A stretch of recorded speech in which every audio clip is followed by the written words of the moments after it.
Welcome to the Diasporadicals podcast. This is not enough. We are African millennials getting together to discuss our lives and experiences as expats living in the UK. What's your name? I am Noma Jean. I used to go by Billie Jean, and I'm still not your average. Just your name. I am Ranting Ria. I'm sometimes random, and I still have a lot to complain about. Welcome to the Diasporadicals podcast. Hello, listeners. Welcome to another episode of the Diasporadicals podcast. Welcome back. Today we've got a special guest called Daidai. Hello. I love that name. We needed a special effect. Yeah, it sounds good, right? Daidai. Daidai. This name is gonna stick. Are you ready? What have I started? And Daidai joins us today to speak about a very potentially sensitive topic, but we're going to try and keep it light and airy and maybe in the future go into a little bit of depth. But we're going to be talking money and the culture around money from especially money. Yeah, from a immigrant-y, African-y background. We have an interesting relationship with money. Mm-hmm. Hopefully in the future, as people get better with these types of things, we have a very fruitful relationship with money. And speaking of which, I guess in a general sense, what is your relationship to money? Ria, maybe you can start by telling us. How do you and money get on? I chase it and it runs away. Oof, I can relate to that. That's our relationship. Hey. Oh gosh. Daidai, how about you? Discipline. I would say discipline, yeah. Respect. Maybe we can learn something from you. Myself, I have gotten way better over the years. I've learned. I've made some mistakes, but I've learned from them. Mm-hmm. And I think I'm all right. I think I'm doing okay. Mm-hmm. In some ways, I had somewhat been prepared. So you had the foresight. Yeah, I'd say, I guess. I didn't know the pandemic was going to happen, but I was just like, hey, it's fairly standard that you prepare just in case stuff happened, and stuff did happen. So I'm glad that I did. Yeah. Mm-hmm. And a lot of the time, I think how we think about money is influenced by different things. It could be society, maybe your education, maybe your family. Mm-hmm. So speaking of family, do you feel like how you're brought up and that environment influenced your relationship with money? Daidai? 100%, yes, I would say that. I would say maybe 60% education, 40% family. But let's say 10 years ago, it would be 80% family and 20% education. Mm-hmm. Wow. So the gap is education, and then the other, like you say, experience. Yeah. But we learn from watching more than we learn from hearing and all these other things. So that is true. Family, definitely. Wow. Yeah. Andrea, how about you? Well, I feel like my family had a huge influence. I'd have to ask, when you're saying influence, is it influence on my spending habits or saving habits? Because I think those are two different things. Honestly, on both of those, because I think you end up having the relationship you have with money, right? Mm-hmm. It could be either of those habits. It could be other things like educating yourself. There's some people who are very keen on learning how to manage money better. Yes. There's some people who are they don't care that much. They're very blasé. There's some people who are just happy to survive. There's some people who are perpetually broke and they're constantly worried about it, but they don't know what to do about it. They're not even educating themselves. They're kind of living in a place of fear. Yeah. This is just my observation. That's true. So how do you feel about those things in terms of your own relationship and how your family is influenced? So in terms of that, I feel like over the years, obviously, my education around money has grown. Mm. And I think obviously that started to grow when I stopped relying on my family and had to now become an adult and work out my own budgets because there was no bank of mom and dad anymore. Mm. So to a certain extent, my family did influence me, but then for the last however many years, it's been me trying to take the reins of my own boat Yeah. Yeah. What was the hardest thing you learned when you made that transition? Well, how to save? Yeah. Basically, forward thinking, you know, Yeah. and trying to plan ahead. Yeah. I remember when I first started getting my salary, you'll see this bunch of money in your account at the beginning of the month, get very excited and do all sorts of stupid things. And then it gets to the end of the month, then you're regretting it and thinking, The struggle. what was wrong with me? And these were based on stupid decisions. So, like, over time, I've learned not to make those stupid decisions. So, yeah. I hear you. What about yourself? What struggles or what lessons have you learned? Yeah, I think one thing I've learned is to not be fearful around money. I think my relationship with money was based around fear. Maybe still is to some extent. Fear of not having, fear of not making enough, fear of something, right? And also fear of trying to understand it. And as a result, I didn't really educate myself because I was just trying to hide the problem underneath something and not look at it and pretend it doesn't exist. I pay my bills, I don't have debt. Fine, sure, great. But there's still problems, and I was just hiding and running away from them. And so I think the most challenging one was to just accept that money is a reality. I have a relationship with it, and I need to do something about that relationship. I need to nurture it in a positive way rather than be scared of it. If it was my boyfriend, I was basically scared of my boyfriend. Oh, that's not a healthy relationship. Yeah. That's sad. That is not a healthy relationship. Yeah, my boyfriend would pop up, I'd be like, whoop, bye. My thing was just like, oh, so long as I don't have debt, I'm good. But that is not actually it. So I was basically focusing on the negative balance rather than the positive balance. You're just trying to stay out of the red, as they call it. This is the thing. I guess because I have never really had a lot of money. I didn't grow up with a lot of money. So for me, the fear was don't get in the red. Fair enough. What about yourself, Daidai? Yeah, I was thinking whilst you were talking, biggest lesson of money, I think you said. I'm not too sure, but personally, I would say family expectations and overcommitting, let's say, and the balance of charity and self-care. So I don't know about that in terms of how other families are structured, but I don't know. I felt like there was this thing of communal money, as in it wasn't demanded, but it was this whole thing of this has happened and an expectation. You're not forced, but the silent expectation is, oh, you have no children, so come on. You have no commitment type thing.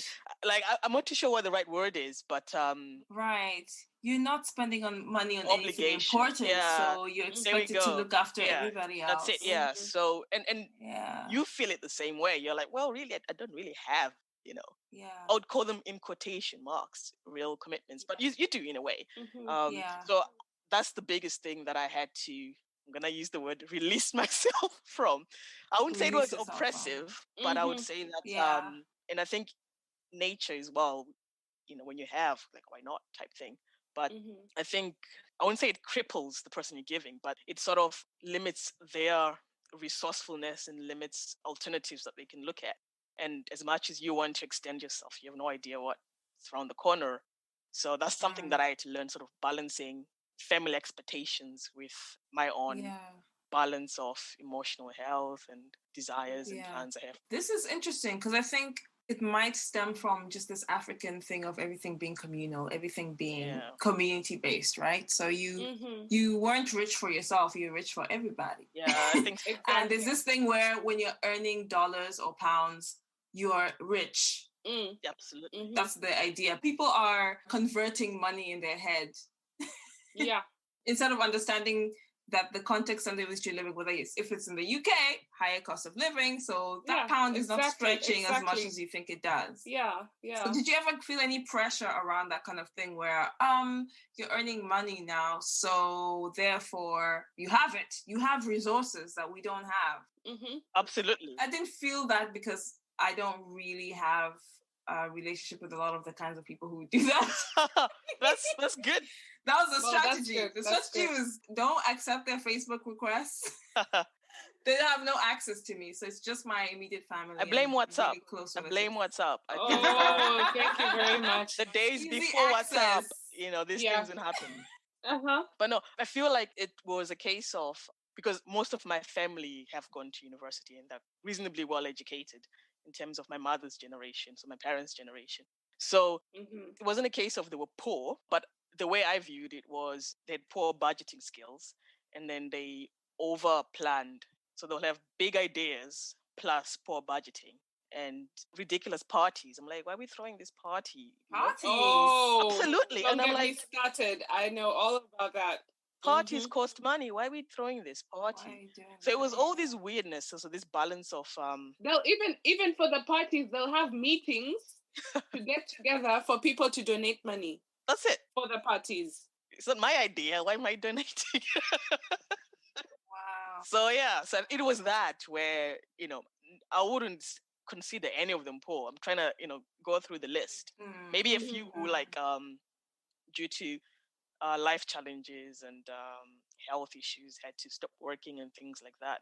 But even then, they had decent jobs because education was hammered to them, and they did well in regards to that and opened opportunities for them to have decent jobs. But when I look at it, definitely poor budgeting skills, over planning, overreaching, and pointless events. And, like in a month, you'll be driving here, there. Even in the UK, it didn't make a difference. It's like, why? Like every weekend, there had to be something going on. And wow. Absolutely. So very social spending. Yeah, social spending. Absolutely. And in that environment, I'm sure you've been on a meal and then the expensive wine comes out. And this is like, uncles, right? Expensive wine comes out, the real whiskey, the real stuff, not the cheap stuff. Yeah. And then one gets excited, oh, cover the bill. Boom, he puts it on his card. Oh my gosh. But then the drinking continues. You're going to have an after party and then you go to someone else's and then, yeah. So it was... And just spirals out of control. I won't lie, those are fun times, but the next day... I remember one of my uncles saying he spent £600 in one night. I'm like, what? Wow. Literally. I was like, but you know what? I aspire to spend £600 in one night and not blink. But the thing about it, you're excited, right? So you're like, no, I'll cover it. And then there'll be this battling of who's covering it and a bit of showing off. Yeah, there's that, right? Yeah. Wouldn't you say, especially I've seen all kinds of people spend that kind of money or, go crazy like that. I think it's quite universal. But would you say it's a bit of like self-soothing for a lot of people, especially as immigrants, Well, as in... It's the whole, listen, I'm getting together, I'm with my people, let's go crazy, because it's like the rest of the week you're still other. Yeah, I think there is that. I think the social life amongst Africans, immigrants, is very important. Like, we're very social, very community-based stuff, and whether that's your friends or family or whatever. I think the problem is it's not very compatible with trying to manage your money wisely if you don't have a lot of it. It's not practical. So it's a great thing, but I feel like until we reach a place where, as a community, obviously this is a lot of people I'm talking about in general, if you guys have way more than enough, sure, but I don't feel like people who are there yet are paying attention. They just want to socialize forever. But I don't know. I don't mind the social thing, but expensive social is what I don't like. So let's say, I remember once, this is back in Zim, socializing with, there were expats, Swedish expats, and they made their own pizzas, base, fillings, everything. And they built that thing, yes. So made their own pizzas and they made like lots. And then we started playing games. And of course there was, liquor and whatever, but, you're going to keep moving more than you're going to keep drinking and eating. And, I think we went to like 3 or 4 of their events and they were very similar. They were very activity based. And yes, there was food and there was drink, but, no one was pulling out credit cards. So it was in an isolated place, driven quite a while to get there to begin with. So if you're going to order anything else, and this is back when you couldn't do Deliveroo either. So that was not expensive, basically. So I don't know if it's just our culture, which ends up having expensive events due to how we see socializing or relaxing or maybe fun as. And a party has to have music, has to have food, alcohol. But food is usually not the biggest expense, is it? Food before alcohol. I think entertainment and alcohol. Yeah. Entertainment and Venue, alcohol. venue, hiring a hall, entertainment, Hiring a hall. and alcohol. And you're gonna get someone to cook. And I remember once one lady drove, the party was in London. She drove from Sheffield and she was the cook. For what? Because she's an events cook. But there was so much drama because when she came, like, her stuff, I don't even know what happened. She came alone, her stuff was not there. So she didn't bring enough food. And, we know all about this, right?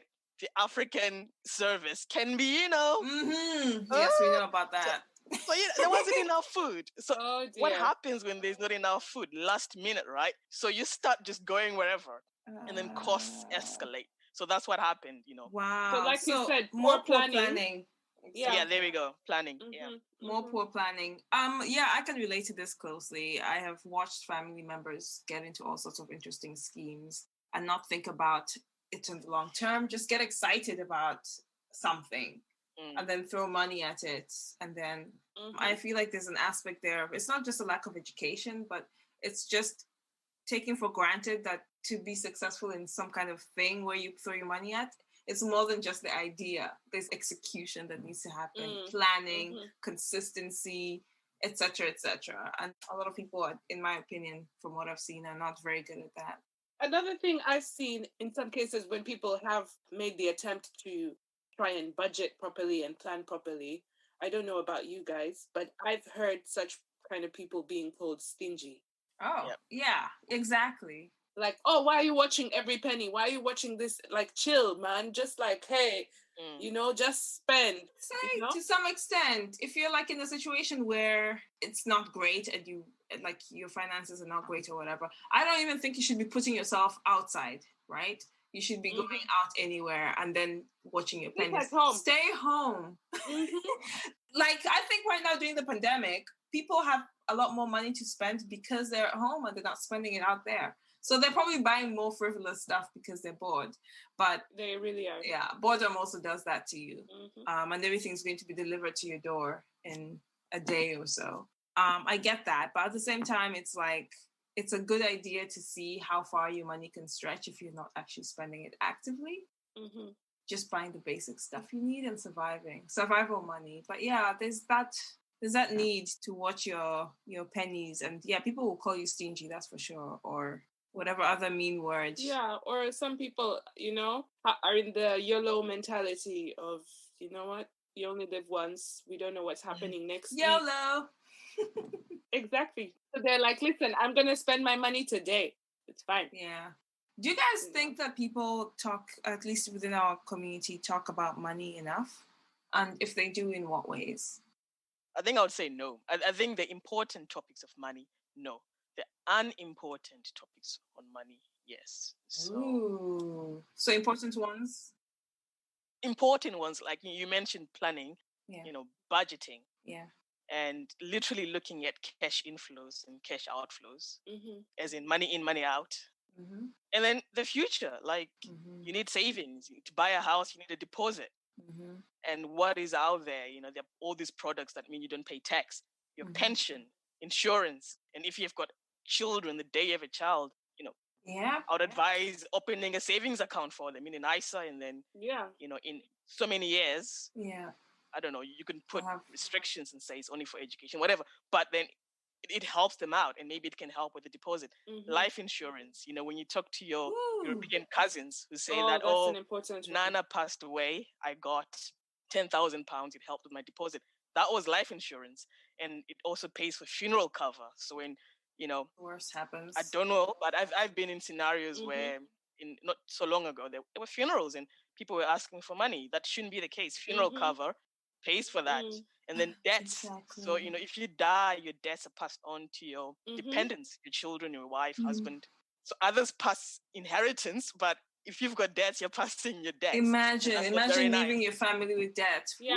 Painful. So life insurance can also pay for debts. And then there's something else called inheritance tax, which you hear a lot about. And so some people with a lot will then say, you know what, I'm going to purchase a financial product that pays for that tax so that my children don't have to pay inheritance tax. So there's so many options out there, and I understand all of them mean you put money into them, And Yeah. you don't know when you get your money back because obviously you're dead, you're sick. Exactly. But in the other products, critical illness, if I broke my knee like about 6 years ago.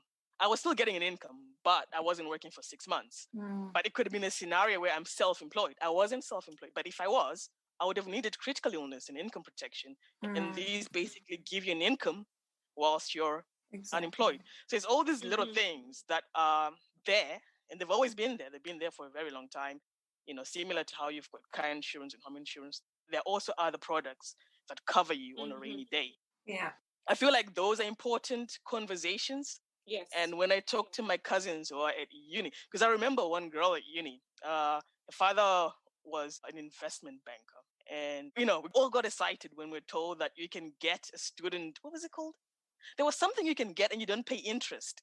Was it an overdraft? There was something you could get anyway, where you don't pay interest, but it was a debt to you and you had to pay after you graduate. But as a student during that period, some kind of borrowing from the bank where you don't pay interest. So we were using this to supplement, obviously, because student life is hard. So, using it to supplement. But her, she withdrew all of it. I think the maximum was 4,000. And her father was like, invest it. And then in 4 years, the investment return you get, you keep, and then you give them back their initial amount. Yeah. And I was like, when she was telling me this, I'm like, it's good for you. You can do that. I can't because I actually need this to eat.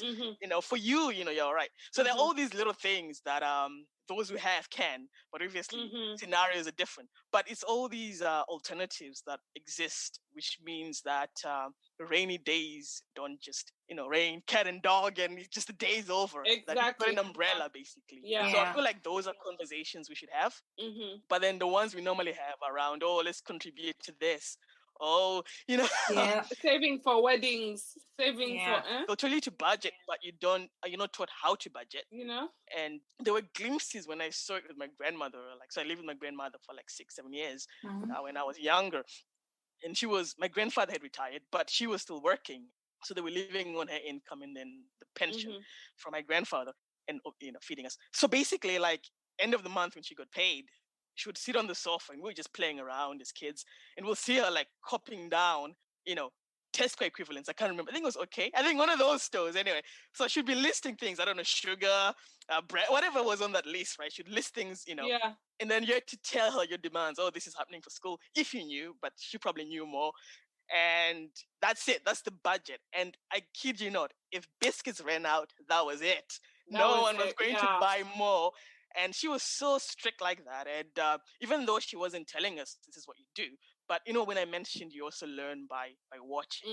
And it was by accident, we could have been in a different room. But if you see it every month, when you're, and then she'll drag you with you to the supermarket. Because you can't stay at home alone. You'd burn down the house. Exactly. But yeah, so that's really interesting. That's really interesting. Yeah, so I was watching her, but she never set me down and said, "You do this, you do that." Right. You do that. Neither did my mom. Yeah. No one did. Right. So I had to figure it out. You had to figure it out. Yeah. And then education as well. Exactly. Yeah. I wish we had a lot more of that within our community, at least having it normalized. I think things are starting to change, but people are still very secretive. Because I think there's some shame around money, but I think they do. They are changing. It's okay. That's something we'll get past one day. Yeah. I mean, now looking back at it, I feel like my dad tried to. I think that was a really good attempt at trying to give us some sort of financial education, because there was a point in time where we had a monthly allowance. So he'd be like, "I'm not buying your toys. I'm not buying anything. If you want, buy your toys. Start budgeting. Start saving." So we knew I needed to save my allowance for 3 months to get this. I need to save for this to get that, kind of thing. Yeah. And then it was obviously hilarious when my, younger siblings would go and spend all their allowance on sweets and chocolates. That was me. And then when they're finished, then they turn around and look at you. And I'm like, don't look at me. You spent your money. Exactly. Yeah, You spent your money. So yeah. I think that was the closest thing we probably got to some sort of financial education. But I think that helps. It's something. It helps to make decisions, isn't it? Yeah. I had a cousin who tried to teach me to save. And he was just like, "Oh, if you save a tenner, I'll give you a tenner." like small amounts. Ooh. Incentive. Yeah. And I did. Unfortunately, he didn't stay with us long enough for that to be a thing, like a continuous thing. But that was nice. I wish my parents had caught on, but they didn't. Anyway, I think at this point, I think we've shared quite a few stories and a few things for our audience to think about. I really, really appreciate having you on here. There's a few things I think people can go off and Google, a few projects that you have mentioned that I think we don't talk about.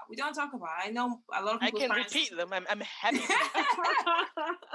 I think they need to listen, and then we will bring Daidai back. Yeah, and then we're going to talk about some very specific things. So this was like an intro. But yeah, thank you so much. You know where to find us on the internet. Share with your friends, and we will see you on the next episode.